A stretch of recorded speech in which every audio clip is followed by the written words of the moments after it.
when Dan asked me to speak a little bit about creativity, at first I was, okay, how does that fit this overall theme? And of course, I think we put together something that's going to enable you to see why creativity is so critical to help with all the problems, opportunities, let's call them that have come up this afternoon. And that you'll see a lot of recurring themes from those other panel discussions. That creativity can really think of it as the fuel to help us get the confidence and the strength to take the risks that we need to take to solve the kinds of challenges and take advantage of the opportunities that we're seeing. So I'm glad that people are remaining after seeing call it the topic that came up on the calendar. You cannot solve a problem with the same mind that created it. So of course, you might be thinking, oh, okay, I got to leave this company, I got to leave this project, I can't be involved anymore. I've got the same mind. Well, the good news is we can just peel back, unlock that creativity. We can solve problems by thinking a little bit differently. And that's kind of the essence of creativity. I often get asked, what's a way to describe creativity? And just as a bit of background, I'm a partner at Redshift Creative, so we use a lot of these creativity tools in our work, and I taught at the Sauder School of Business in the MBA program. And what I particularly loved is they had to take creativity and innovation. It was not an elective. And I'll kind of come back a few times to explaining why that was uncomfortable for a lot of them. But creativity itself, and we'll sort of use this as our working definition, involves breaking out of established patterns in order to look at things in a different way. And we just talked about AI. We'll come back to this thought. Established patterns, that's something AI is really good at. So what do we need to think about when we're using that in order to access our creativity? Some myths, because often a lot of people have myths about creativity. You're either born with it or you're not. Absolutely not true. Everybody is creative. And much like in one of the last panels, we talked about some companies are just more passionate, better set up to take advantage of an opportunity. Some people are more creative, but we're all creative. It's only about the right brain. We totally shift gears. Again, absolutely wrong. Creative thinking is about the optimal mix of both the right brain and the left brain, right? Bringing together the full strength of your mind. No rules or discipline. That's one of my favorites. Creativity is actually about figuring out how to work around constraints. It's about figuring out what rules exist so we can break them. We talked about breaking things. Creativity is about defining that and getting focused on it. And number 4, constraints limit creativity. Absolutely not. So there's sort of 3 themes. I'm going to talk to you about why I feel, and I think this group, just in the panels, kind of feels that inherently as well. We really need creativity at this time. Back to that definition. The same models of thinking are not going to get us there, right? We've got to access new tools. There's many natural enemies to creative. And one of the paramount pieces, and I loved in the panel discussion again, various funders, founders talking about they need to be able to fail. Now just imagine, back to my talk about, you would have about 140 MBAs a term. And when that word fail came up, they freaked out, absolutely freaked out. Not only that, in the course, there was no rubric, there was no final exam, and they were perplexed. And it's a little bit example how creativity faces these obstacles in business. right? How do you measure it? And I would say to them, it's about your evolution over the course.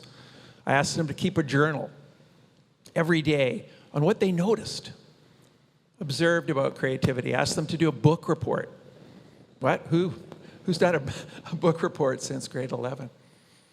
And they had to do a final project, a 5-minute demonstration of their creativity. And the biggest problem, they said, is how can there be a course where there's no one right answer? Every other course, by and large, there's an answer, right? Creativity, there's a lot of different ways. So what's driving the need? And I'm really going to be referencing what others have talked about in some cases. But a big one that hasn't necessarily come up is just the creativity gap. We've talked about the gap in online access to AI, and so on. But this was from a study done a number of years ago by IBM, a global study that really shocked me, right? Because we're talking about creativity being so important to solve problems. But looking at some of the highlights of the data, only 1 in 4 people that were studied believe they're living up to their creative potential.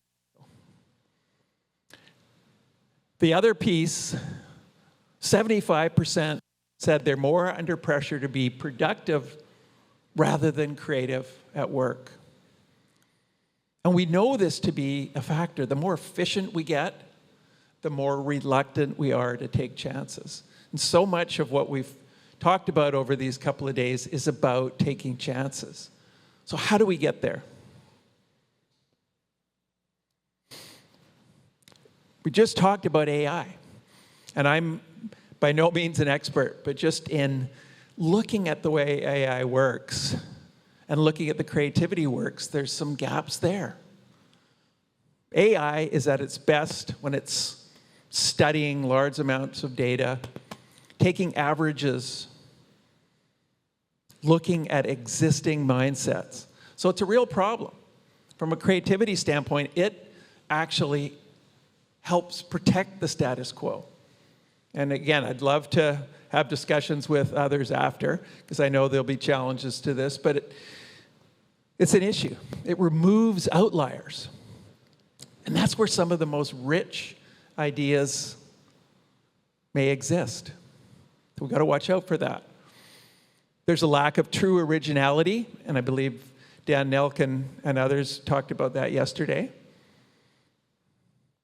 There's a lack of empathy in the context and nuance. So we can't necessarily expect that lateral thinking, which is really when we're using that left and right brain optimally. And of course, as the last group, noticed a lot of ethical considerations. And one of the other groups talked about aging and, are we overthinking? Are we over worried about that? But in prepping this, there's just more and more belief in the fact that we are going to live increasingly, maybe not to 120, but longer and longer. So we're going to need some very different creative solutions to tackle that, right? We can't use existing paradigms. And the other piece on the left I found really fascinating. I'll just have a look at some of these numbers here. It's about the 4-day work week. So did a very large trial in the UK, over 61 companies. The numbers are staggering in terms of the benefits. And this is because they were prepared to try it, to see what could be possible using a different model.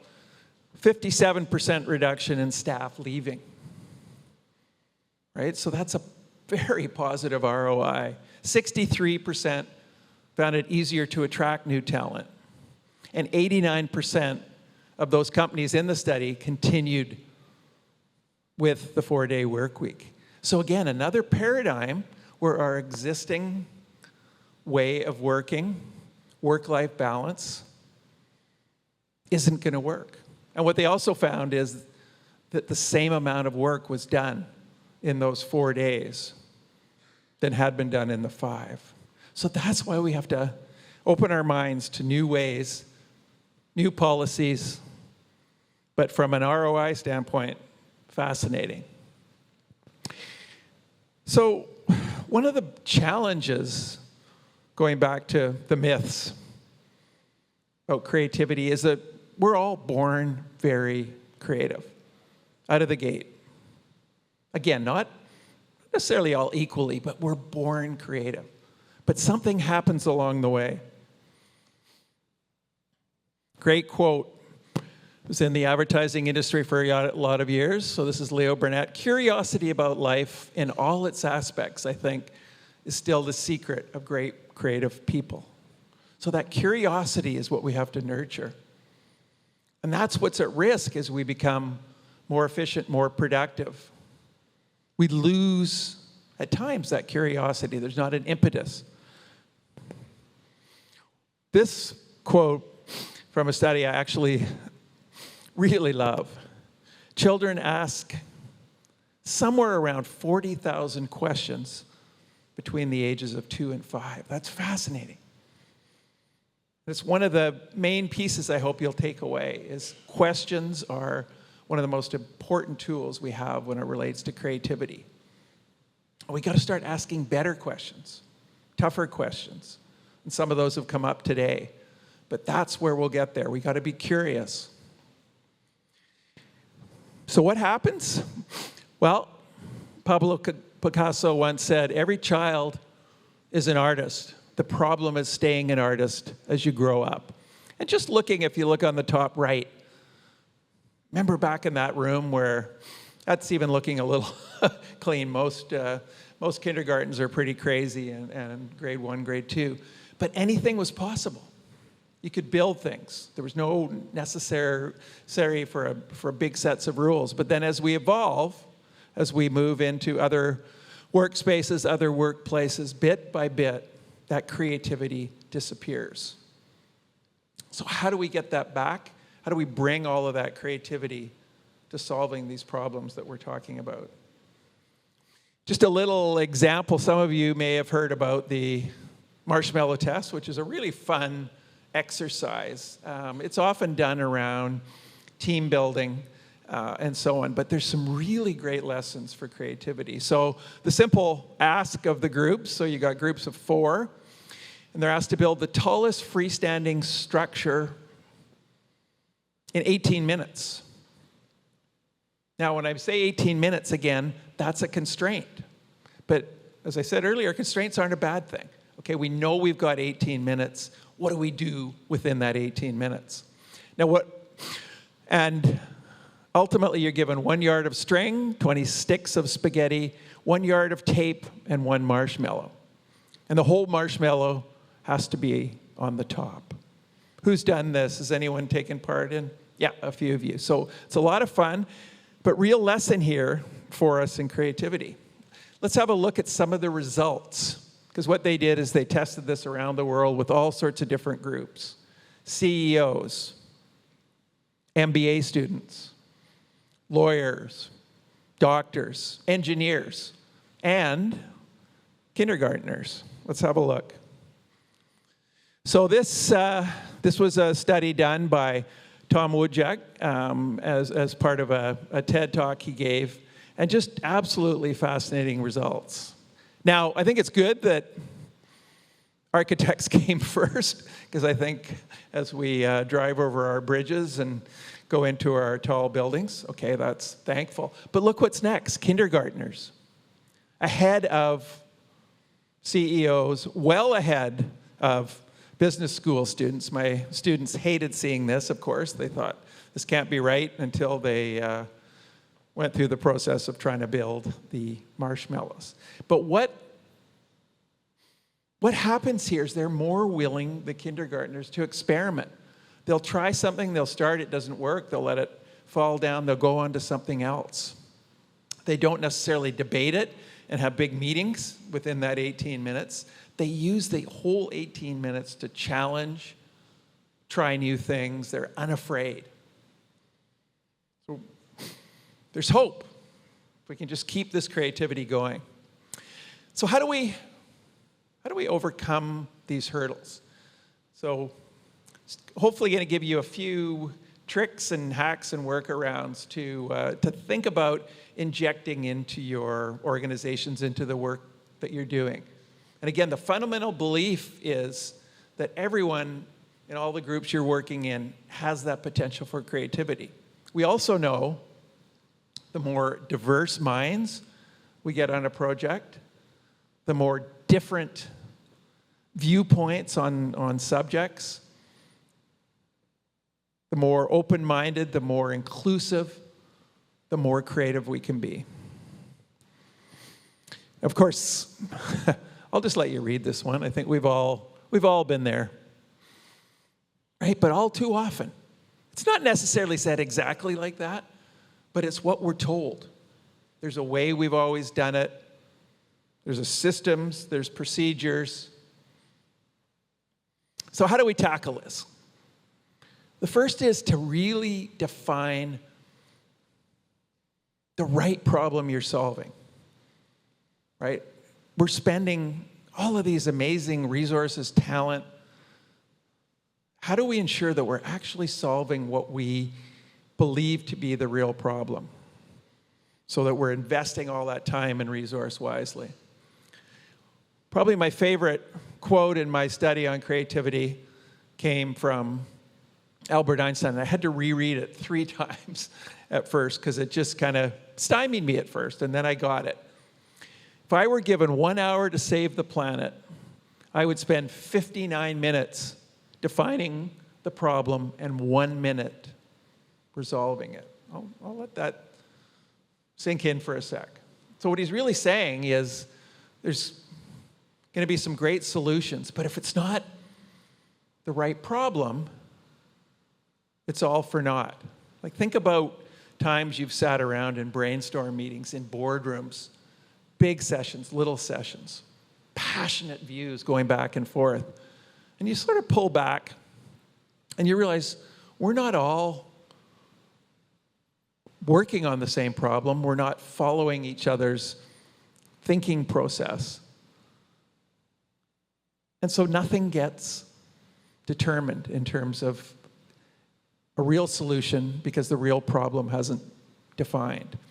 So if it's one real tip I use time and time again, it's when you go into a meeting, any kind of meeting with your team, ask everybody as they come into that meeting to be able to articulate, why are we here? Not why are we here in terms of the agenda, but what problem are we trying to solve?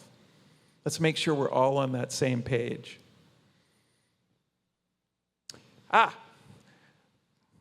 You may be going, oh, you're going backwards, Jim. Going back to this because what most groups, other than the engineers and the kindergartners, miss on this, the real problem is the marshmallow has to be on top. So if anyone wants to get any follow-up on this, you can go onto YouTube, and it's fascinating. Most of the CEO groups, the MBA groups, they're trying to get that spaghetti up as high as possible, and they wait till the last minute. I'm coming around telling them, okay, 17 minutes, you got 1 minute left. They put the marshmallow at the very top, and what do you think happens? Everything falls down. Whereas you watch the kids, they stick that marshmallow on right away. They know that's where it's going, and how do we move that up, right? So again, what problem are we solving? Because we have 18 minutes of top senior talent, but they're not aligned on what they're all about. Just a little bit of a personal plug in the way I think of an interesting story, because for myself, I'm a cultural kind of connoisseur. I love film, music, arts, plays, and I've always thought highly of myself in terms of amassing so much information. During pandemic, people were, hey, do you have some recommendations? And I'd send out pages and pages of recommendations. And wonder why people were like, oh, okay, thanks. It was appreciate that, kind of a lot to go through. And I realized I wasn't solving the right problem. The real problem is people need stuff they can use, and use on a quick basis, a regular basis. So as a result, the epiphany came, and I forced myself, and it was hard work at first.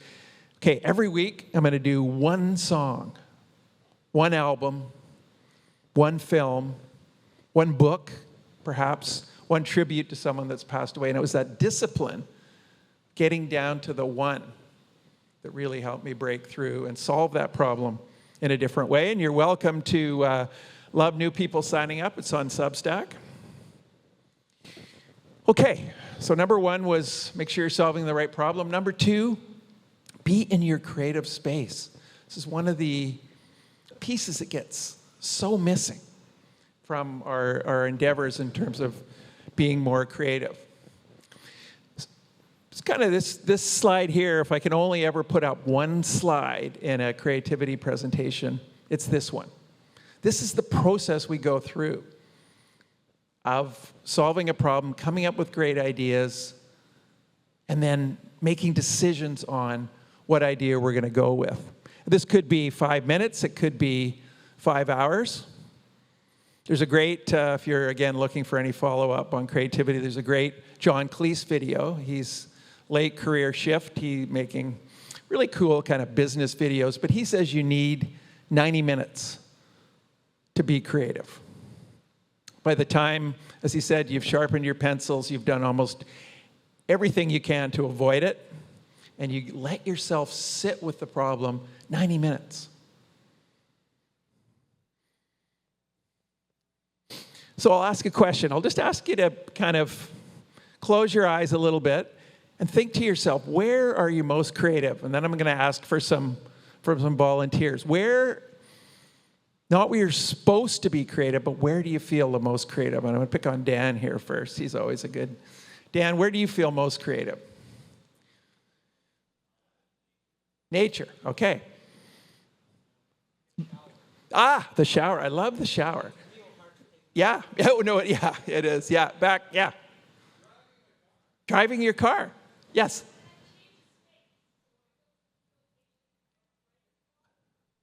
Ah, okay, so it's that physical change. Excellent, yeah. Oh, that's a great one. Yeah, one more. Ah, okay. Now, guess. Oh, sorry. So, Olivier, playing music. Flow state. Shower. The shower is a great one. I think it was Beethoven, one of the great composers. That's how he began his creative process. He would go into the shower. Others took walks in nature.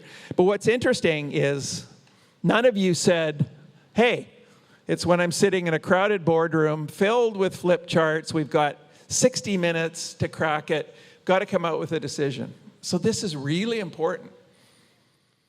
And there's a lot of work you can do in this area to understand where your team is most creative. It was interesting. One of the Facebook sort of learning, they experimented, when they were first growing, they had coffee stations, one big coffee station that everyone kind of had to come to and mingle and chat and so on. But then as they grew, they thought, okay, we're going to put them in all of the separate campuses because that's going to be more efficient. And what they found is that collaboration, just the general ideation of teams fell because people weren't all just sort of bumping into each other. So you want to create those spaces. You can't always take an hour and a half and go on nature walks with your team, but you have to think about that. The odds of a good idea emerging are much, much better. And another quote, this time from Plato, you can learn more about a person in an hour of play than you can in a lifetime of conversation. One of my most fun activities at Sauder in the Creativity MBA class was when I gave them 2 hours and a box of Lego and just said, you can build anything you want, you just need to be able to tell me a story about what you created. There's some tools that can really help. I'm just showing one here. There's many others. The mind map. Now just have a look at what I've got up on here in contrast to a 5-page stapled together or emailed meeting notes from a big session.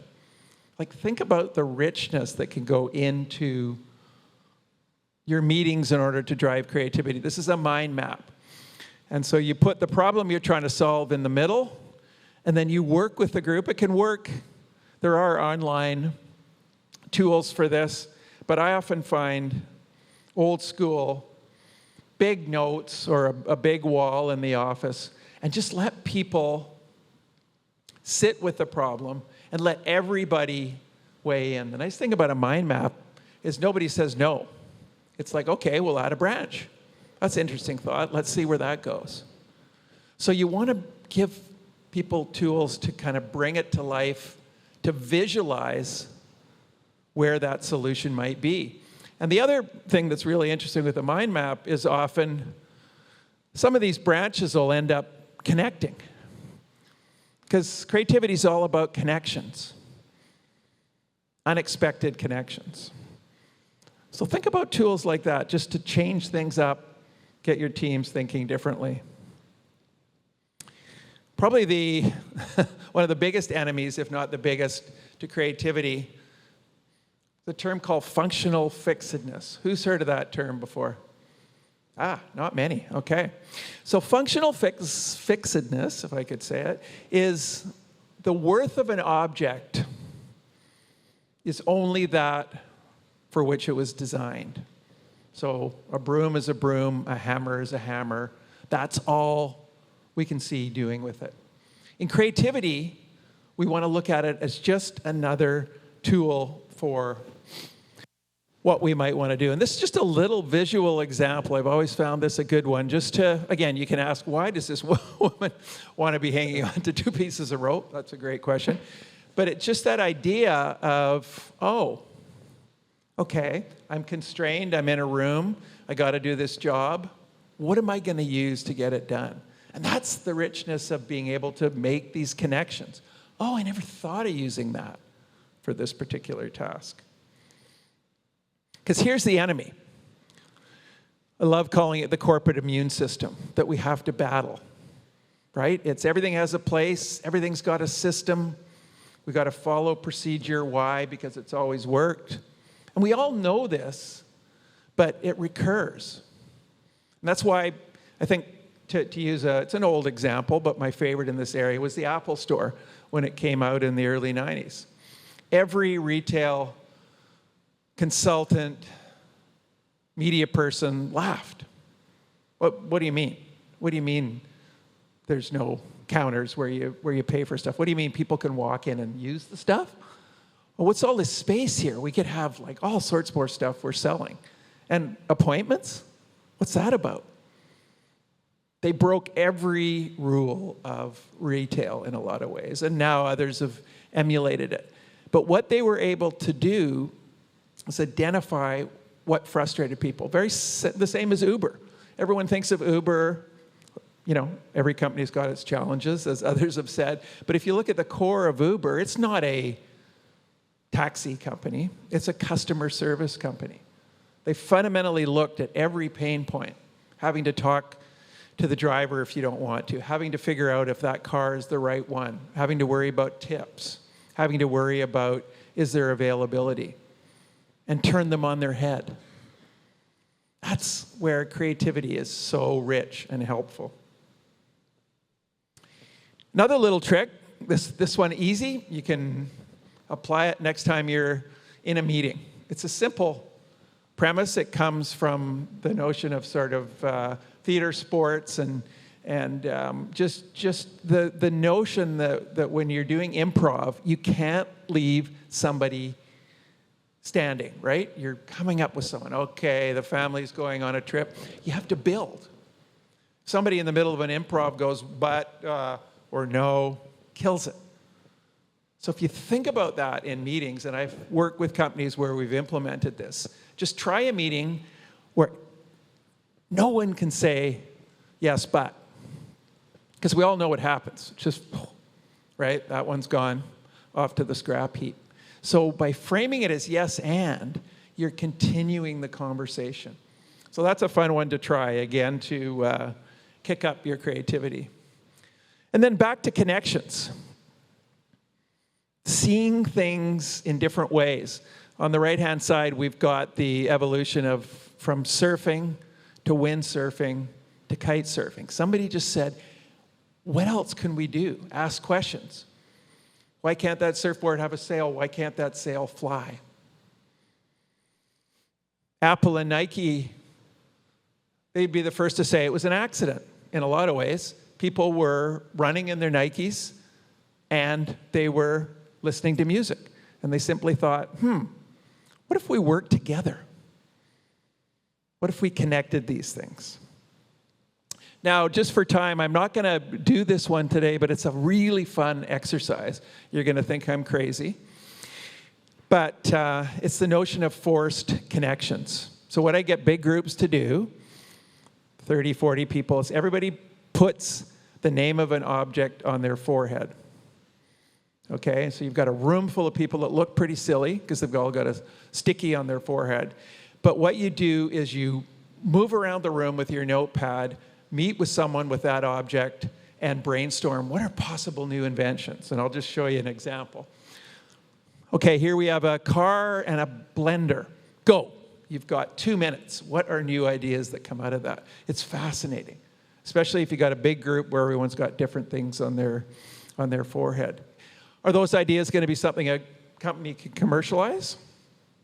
There actually are some examples in the research, but moreover, it just gets you thinking about anything's possible, right? We just put these things together. Okay, we're coming down to the last couple on our list. I've kind of touched on this, but it's the cornerstone of a lot of creativity. It's just that disruptive mindset. Just sharing an example that I went through quite a long time ago, but I was sitting with HSBC, great client before RBC took them over, and we were brainstorming. Like they wanted to come up with new ideas for the branch, for this and that, and they could not get out of their own heads. Oh, well, we tried that, can't do that. Well, no, that would be against what London wants. And so I got very frustrated, and I finally said, okay, Stephen Jobs was still alive. I said, what happens if Stephen Jobs is the chairman of HSBC tomorrow? What would happen? What ideas? How would things change? What do you now have permission to do? And it was fascinating. Ideas flowed, right? They were released from their own constraints.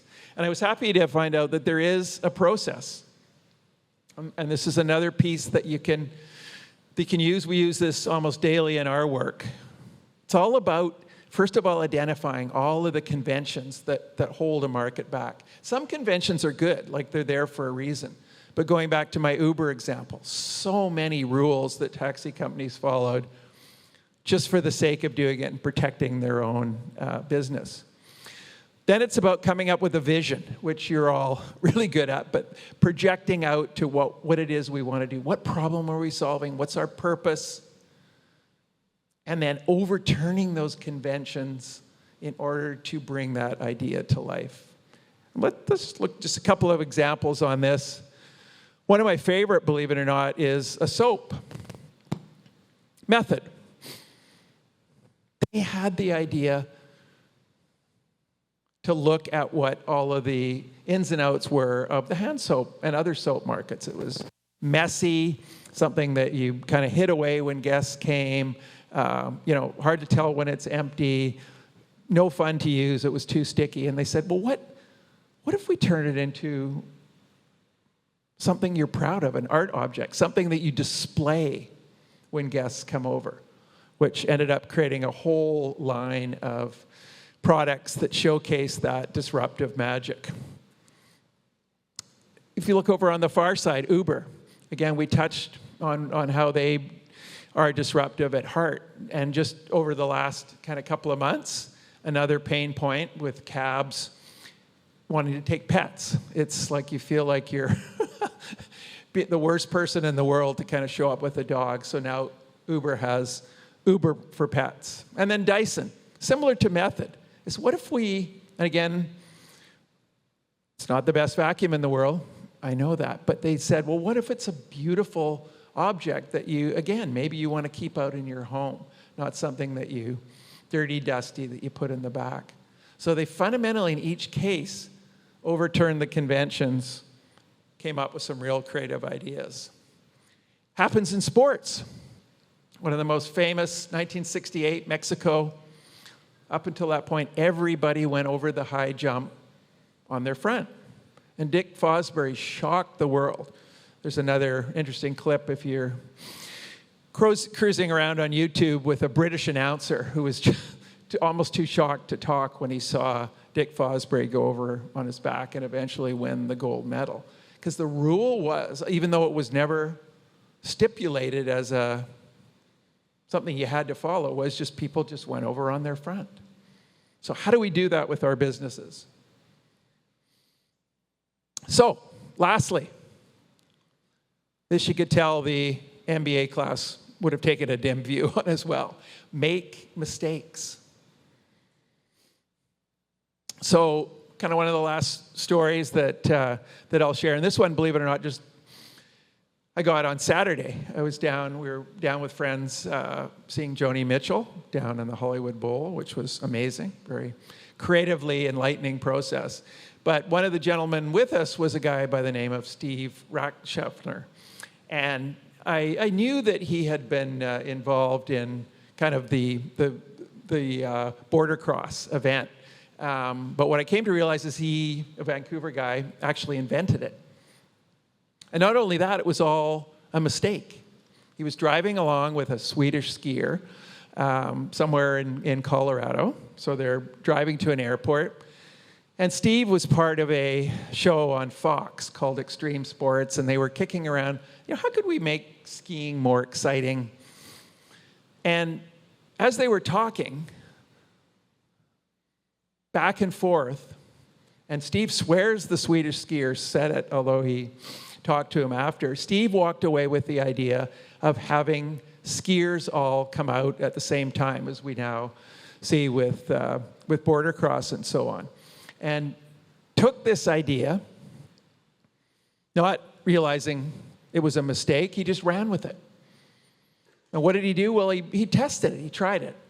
And at first thought, well, okay, it's great, they're all going at once, but they got poles, it's gonna get ugly, people are gonna get stabbed. So we shifted it to boards, snowboards. Took the event to Fox. They loved it. MTV picked it up. It became part of the X Games, and as you know, it became part of the Olympics.